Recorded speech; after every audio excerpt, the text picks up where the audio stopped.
my mind loose off the cook. Murder on the track, so I'm about to let loose.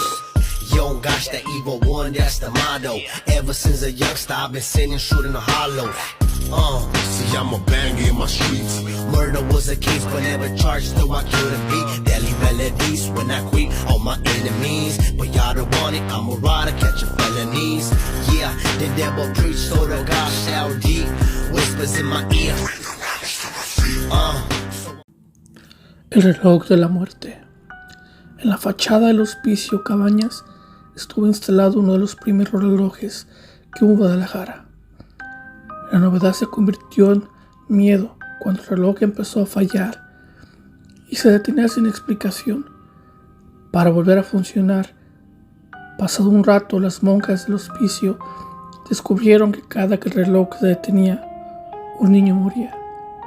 Bautizado como reloj de la muerte, fue quitado de la fachada del Hospicio Cabañas en 1952 ante el miedo que causaba. El árbol del vampiro. Otra historia del Panteón de Belén es la del árbol del vampiro. Cuentan que hace muchos años llegó a Guadalajara un hombre misterioso, pues siempre estaba vestido de negro y solo salía a la calle por las noches. Su llegada coincidió con la aparición de animales y jóvenes muertos, con 2 pequeñas marcas en el cuello. Esto generó el rumor de que había un vampiro en la ciudad. Los vecinos sospecharon del hombre misterioso, por lo que le tendieron una trampa y lo mataron clavándole una estaca en el pecho. Lo enterraron en el Panteón de Belén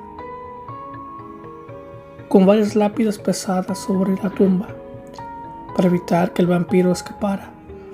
La leyenda dice que la estaca se convirtió en un árbol que comenzó a romper las lápidas.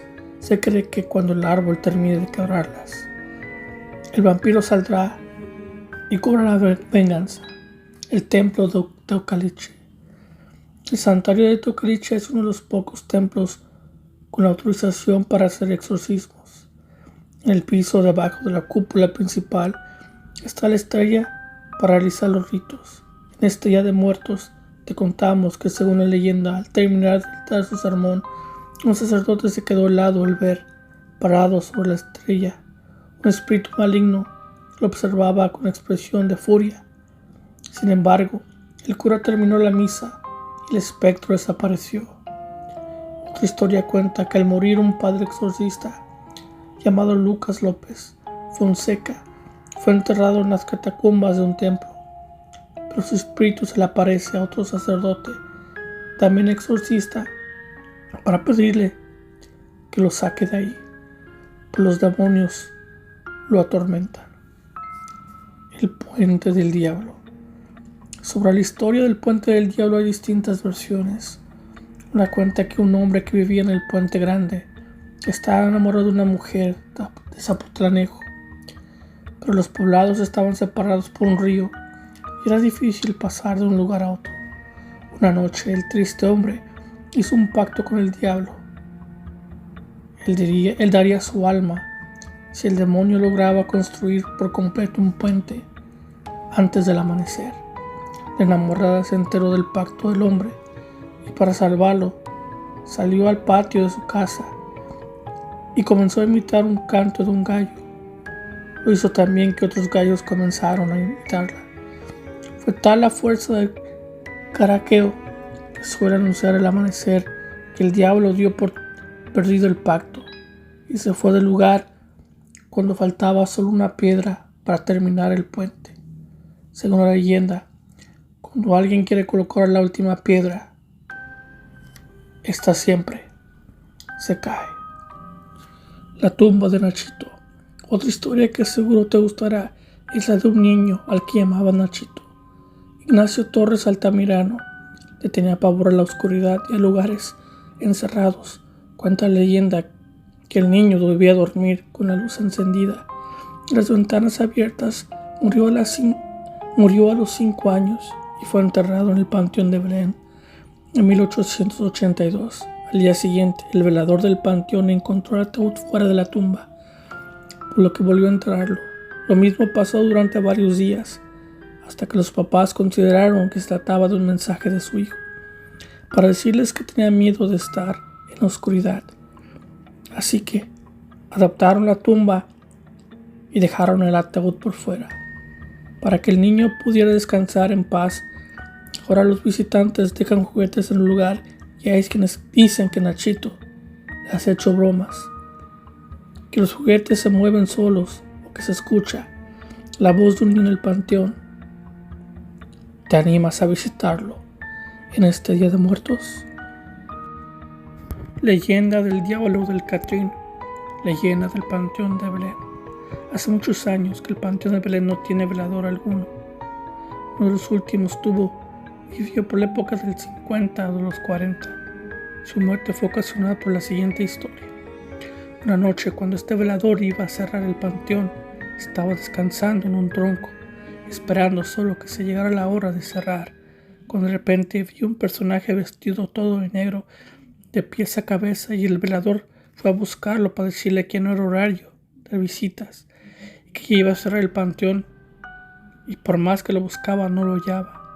Este suceso siguió ocurriendo en los próximos días, hasta que un día el velador vio que este personaje entraba a la tumba de los Arévalo, gente poderosa y rica que tenía fama de violenta, por lo que él no quería tener problemas con ellos, por lo que no va a molestar a ese personaje que siempre vestía de negro.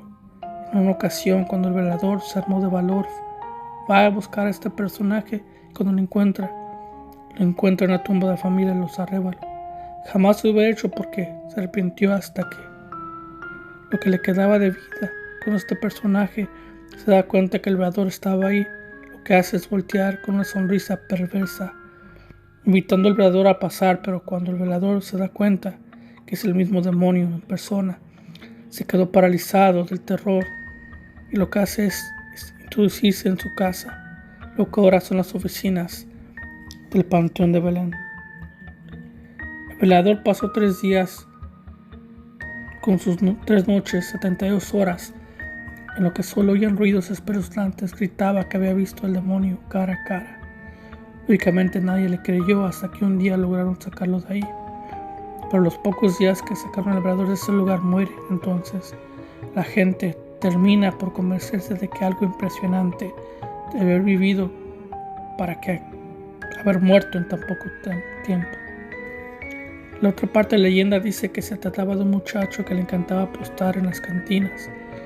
Una de esas noches apuestas, por lo que no le pertenecía a las propiedades familiares, desgraciadamente las perdió. Cuando este muchacho llega a su casa, estaba todo sudado, pensaba que su padre, al enterarse de esto, lo iba a matar. Entonces sube a su habitación, que está oscura, se ilumina con una luz terrible y también una mano lo sujeta por el hombro. Le dice una voz profunda y cavernosa: no voltees porque podrías asustarte. Soy Satanás en persona. Vengo dispuesto a ayudarte, pero con una condición. El día y la hora en la que yo lo decida, voy a regresar por tu alma pecadora. No me importa si es día de mañana. El miembro de los Arévalo estaba tan asustado que terminaba por aceptar. Desde ese entonces se firma un pacto de muerte. El joven regresa a la cantina. Al parecer no entendió la lección, y uno de esos juegos se arma de un pleito de tales dimensiones que este joven asesinado de un palazo en el corazón, tan rápido y tan certero que ni el mismo demonio tiene tiempo de aparecerse para reclamar su alma. Por eso dice la leyenda que se le puso ahí en la tumba de los Arévalo. También dice la leyenda que hasta ese día se colocó un cuadro religioso muy hermoso, y la leyenda dice que el día y la hora que ese cuadro se caiga por sí solo, otra vez el demonio va a hacer acto de presencia en ese lugar, recordando que alguien hizo una apuesta y no cumplió con ella. Pero tengan mucho cuidado, porque si se aparece y uno de ustedes tiene una apuesta pendiente, se lo podría llevar al reino de las tinieblas. La vida de una enfermera es tan compleja en el área de su trabajo que siempre deja cosas pendientes. Pero ¿qué pasa cuando uno pierde la vida? Esto pasó hace algún tiempo en un centro de salud regional concentrado, acá en México, en el Estado de México para ser precisos. Es un mini hospitalito. Hay la posibilidad de tener a 4 hasta 5 camitas en donde se atienden los casos que llegan de urgencia, que no requieren irse a un hospital de primer nivel. En este lugar pues hay enfermeras, hay pasantes, hay estudiantes, hay médicos, hay dentistas. Y la siguiente historia es la de una enfermera, a quien llamaremos cariñosamente Carmelita. Ella fue una gran enfermera, siempre muy cuidadosa, pero siempre tenía pendientes. Era muy estricta con sus compañeras. Cuando algo no les gustaba, aventaba las cosas y les gritaba.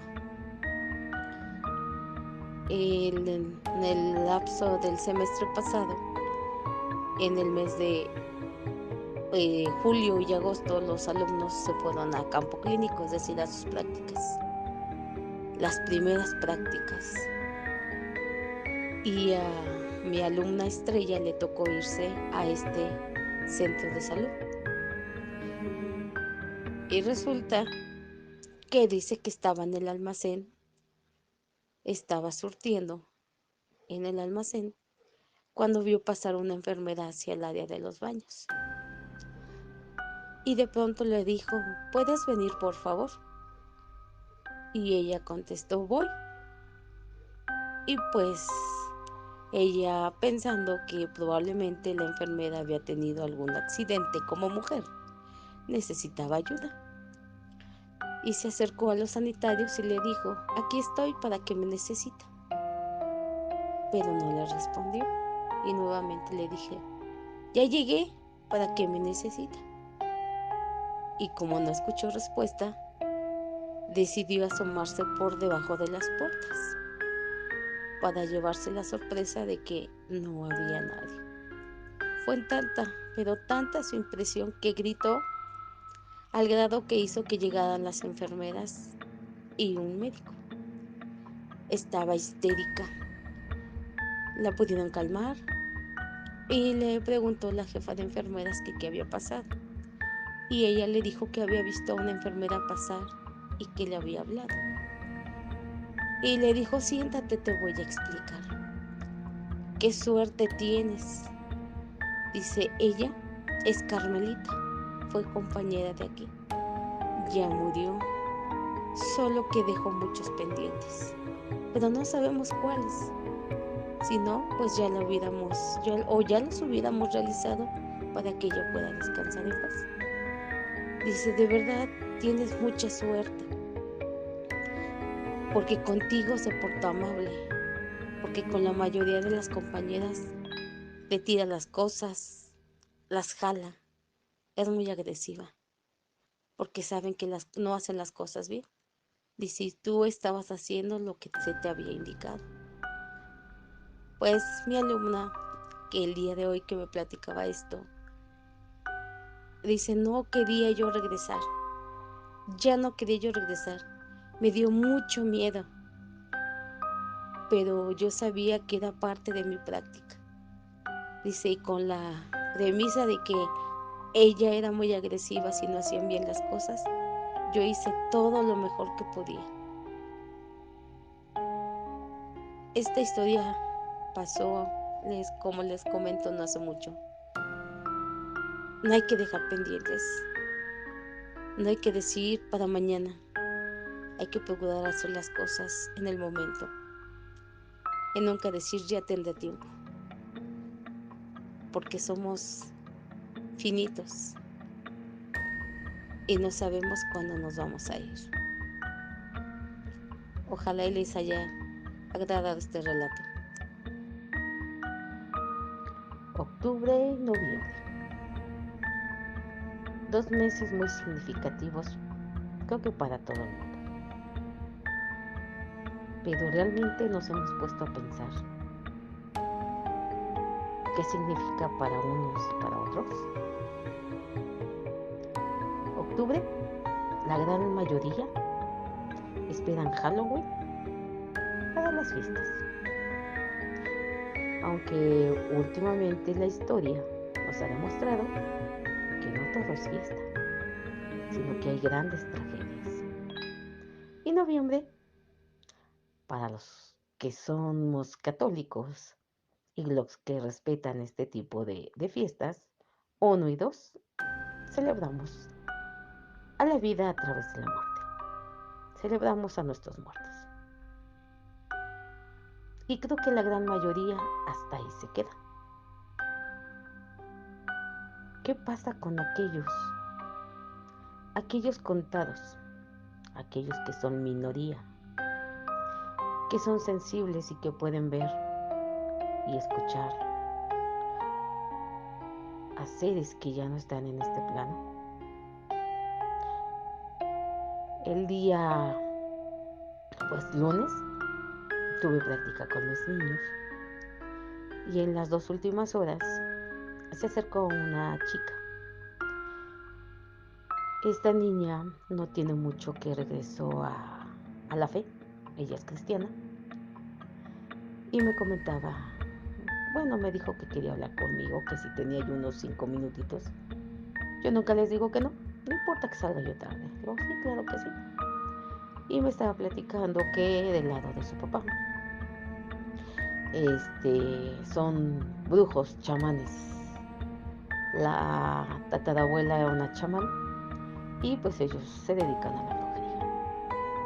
Y del lado materno, pues no comulgan con nada de eso. No les voy a hacer muy larga la historia, pero ella me platicaba que a ella la iniciaron para ser una chamán. Pero a ella algo le llamaba la atención, o más bien dicho, a ella algo le daba miedo. Ella no se sentía como que la estaban preparando para que ella se dedicara a ser chamán, sino que la estaban preparando como para padecer sacrificio. Y al final de cuentas, una ocasión que la abuela, la mamá de su papá, estaba enojada y que le dijo, bueno, porque se enojó la señora porque ella le dijo que ya no iba a seguir, que iba a regresar a la fe, iba a volver a abrazar la religión cristiana. La abuela le dijo que había sido mucho desperdicio el estarla preparando, si no les iba a servir de nada. Entonces la chica volteó y le dijo que, ¿cuál servir de nada? Le dijo, pues tú ibas a ser ofrecida al gran maestro, es decir, al innombrado, al príncipe del mundo, el engañador, el diablo, como quieran llamar. Pues la chica estaba muy enojada y le dijo jamás que eso nunca iba a pasar. Pero pues ella ya de niña veía cosas, sus hermanas, su hermano. Su hermano dice que sí, él sí es brujo, él sí hace limpias y todo eso. Y ella me platicaba que ella desde el 27 de octubre empieza a ver espíritus. Ella empieza a ver seres. Mm, Ella dice, maestras, son como fotos viejas, translúcidos. A veces los escucho, otras veces no, pero llego a verlos. Algunos los llego a ver lastimados, sangrantes. A veces llego a escuchar cómo se quejan. Llego a ver incluso sombras que me dan miedo, pero pues yo sé cómo lidiar con ellos. Dice, pero yo he escuchado con mis compañeros que los que también son sensibles, los que pueden ver, que no saben cómo lidiar. Y otra niña que estaba con ella me dijo, yo también veo, pero yo no quiero ver. Dice, yo nunca he querido esto.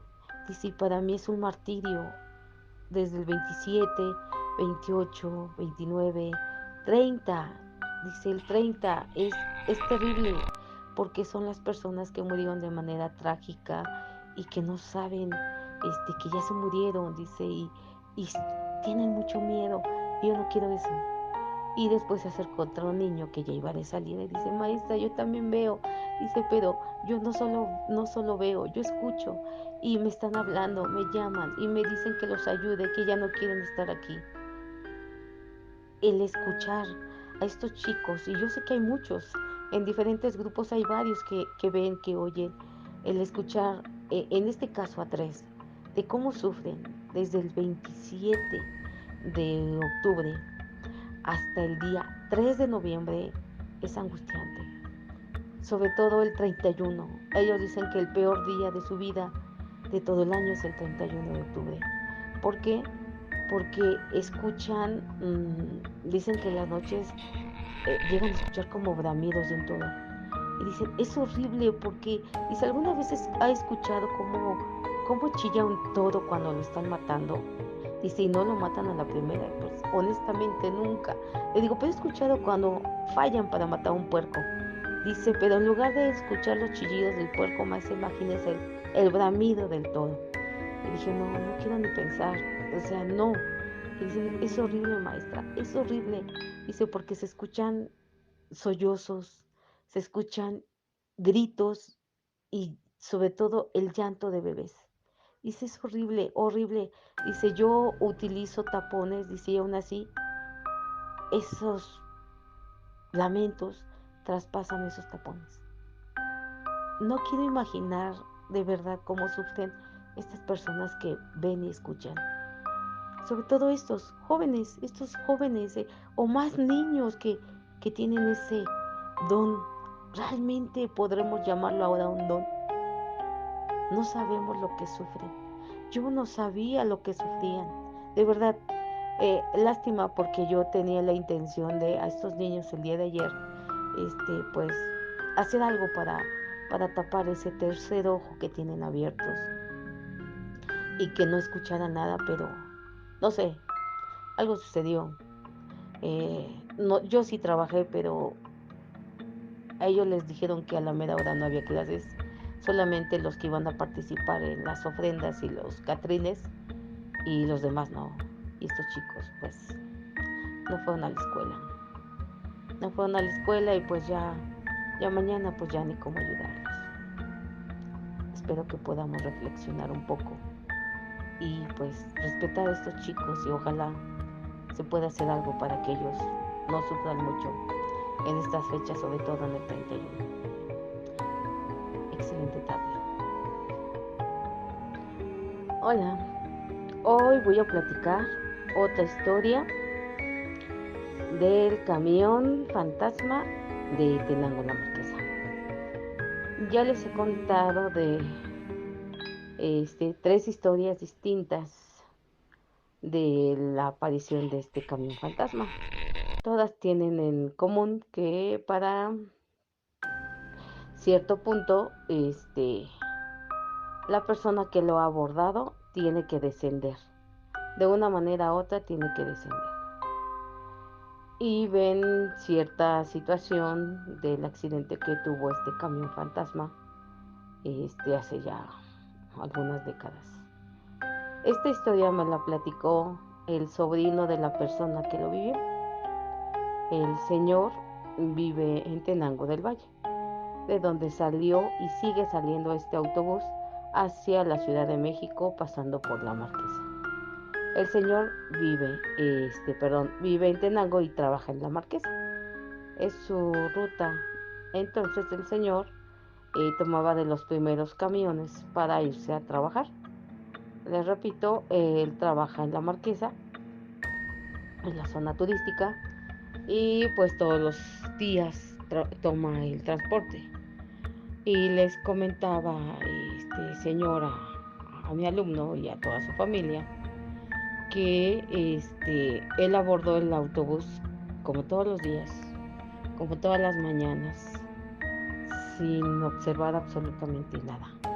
De hecho, dice que cuando él lo aborda, solamente hay un par de personas.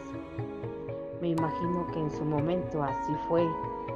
Como cualquier ruta, inicia con 1, 2, 3 pasajeros y en el trayecto pues se van subiendo. Y así fue, así sucedió. Dice que cada cierto tiempo se detenía el camión y se subía la gente y pues él no notó absolutamente nada extraño. Eso es algo natural, él algo que vivía todos los días.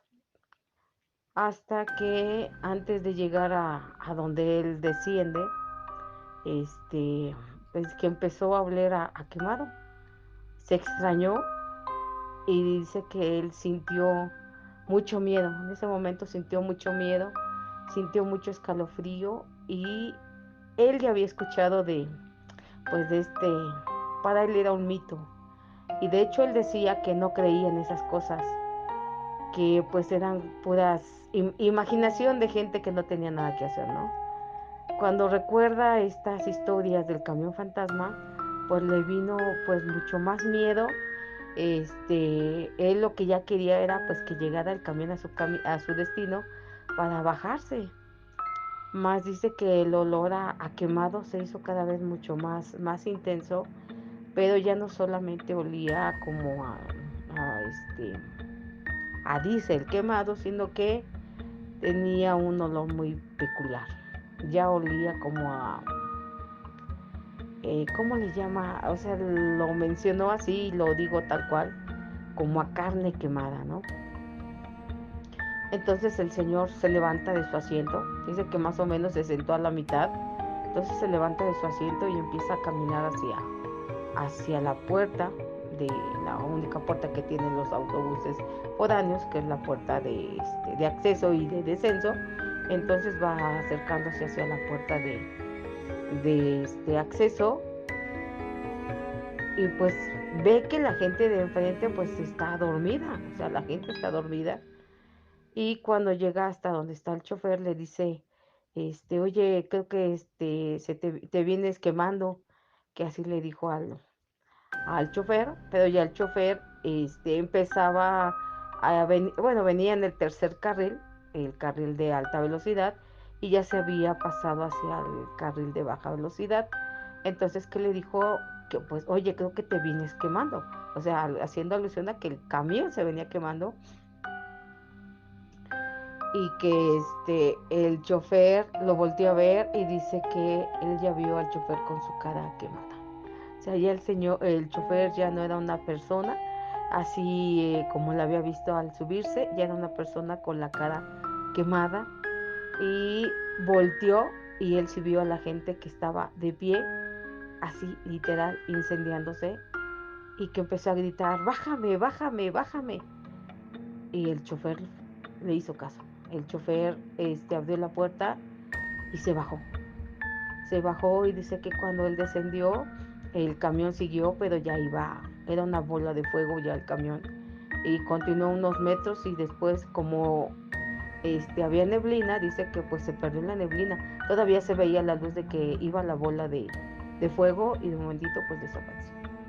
El señor llegó a su trabajo, tuvo que caminar, no sé cuánto, pues dice que caminó, ya no mucho, pero llegó a su trabajo y ya había unos compañeros que al ver lo que iba todo pálido le preguntaron qué le había pasado, pensaron que lo habían asaltado, porque actualmente es una zona muy peligrosa, hay muchos asaltos y que les dijo que no, que lo hubiera preferido, así lo mencionó el señor también, que lo hubiera preferido y que ya les platicó y que le dijeron, no, no te preocupes, tranquilo, tranquilo, es que estás asustado, no te preocupes, ahora nada más que te cuiden de espanto. Y decía el señor, yo nunca pensé que eso fuera cierto y sobre todo nunca pensé que yo podría subirme a este camión. Dice, y no solo eso, porque lo que él había escuchado es lo que yo les había platicado, que la gente va dormida. Ninguna de las historias que a mí me han dicho ven a la gente quemándose.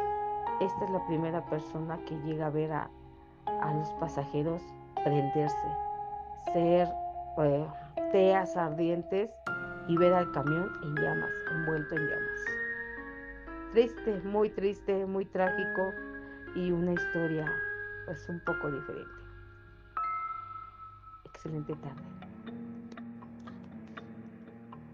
Hola amigo, una de las historias que me contó una alumna pues el día lunes que estuvimos en nuestra clase, ella es de la comunidad o del municipio de Oculán de Arteaga, aquí en el Estado de México. Déjame decirte que el Estado de México tiene municipios maravillosos y son muy ricos, tanto en arquitectura como en usos y costumbres, eh, y sobre todo en sus historias. Tienen unas historias tan ricas desde la época prehispánica, lo que fue la conquista y todo aquello de la colonia que dio origen a la belleza que hay en el Estado de México. Dentro de estos municipios está Ocuilán de Arteaga, que es un lugar hermoso, tiene mucha historia, y entre sus calles y comunidades hay tanta, pero tantas cosas que se cuentan de boca a boca. Eh, Escritos pues no hay mucha, pero sí de boca en boca. Hay muchas historias, algunas que tienen explicaciones y otras que no saben ni por qué están, o por qué aparecen, o por qué sucedieron. Hay una comunidad, bueno, dentro de Oculán de Arteaga, que tiene varios barrios. Uno de sus barrios es Santa María. También está el barrio de Chalmita, Santa Mónica, y hay otros barrios. Pero Santa María es uno de sus barrios. Y lo que cuentan es que en una de sus calles principales, por la tarde noche, se aparece un niño. Un niño que no saben qué fue lo que pasó con él. Pero es un pequeño que aparece, y se le aparece a cualquier persona, el pequeñito. Puede ser a otro niño, a un joven, a un adolescente, a un adulto, a un anciano, a quien quiera se le aparece el niño. Tiene una peculiaridad este pequeño, ¿sí? La gente cuenta que este niño se aparece por la tarde-noche, como te decía, pero está completamente desnudo. De hecho, le llaman el encueradito, porque es un niño que aparece a la mitad de la calle, se toca su carita y sale corriendo, ¿no? La, la primera reacción de la gente es: ¿qué hace un pequeño aquí y sobre todo desnudo? O sea, qué padres permiten que su niño ande así, o qué padres son tan descuidados que su pequeñito anda así? El niño oscila entre 2 años y medio y 5, porque dicen que sí puede correr, pero como de manera muy torpe, lo que indica que es un niño que pues es pequeño todavía. Me dicen que se queda mirando, y lo ven así, como si fuera un niño vivo. Lo ven paradito, se toca su carita y sale corriendo. Incluso puede verse como que si se fuera a caer, porque su carrera no es tan perfecta como un adulto, sino que sale corriendo hacia un lado del camino por donde hay árboles, y ahí se pierden.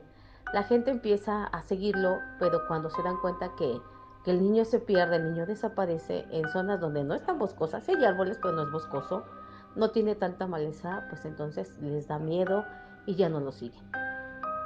Este pequeño se aparece en cualquier, te repito, cualquier persona en cualquier época. O sea, no nada más es, digamos, en época de noviembre, que son difuntos. No, en cualquier momento, en cualquier época.